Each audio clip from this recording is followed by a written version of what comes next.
Hello! I-welcome natin ang bagong Grab Express partner na si Wendy's. Gamit ang Grab Assistant o Cash on Delivery, maaari na tayong makatanggap ng booking na galing sa branch ng Wendy's patungo sa ating mga customer.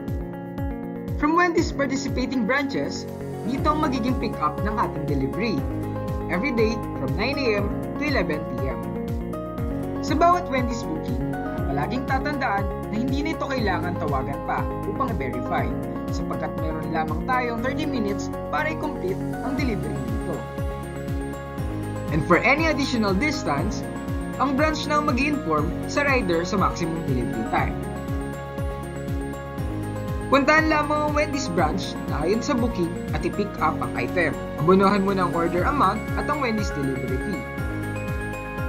Bago umalis, huwag kalimutang i-fill up ang blue na way bill. Deliver lang ito sa customer at i-collect ang binayad ninyo sa store na order fee at Wendy's delivery fee from the customer.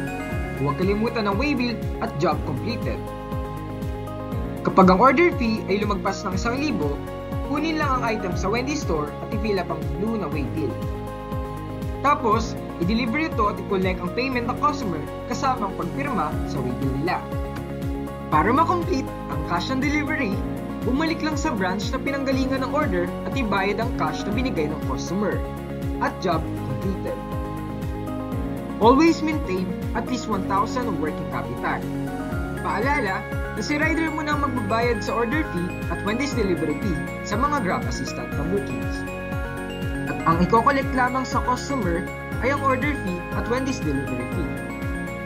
Siguraduhin na rin na hindi sisingilin ang Grab delivery fee sa customer dahil naka-Grab Pay ang booking. Bilang partner, laging sa puso ang magandang service quality sa iyong mga delivery. At good news ka Grab, may reimbursement tayo ng ating parking sa mga Wendy's delivery. Puntahan lang ang Grab office every Monday from 7 a.m. to 2 p.m. at ihanda ang mga detalye para maklaim ito. Happy riding!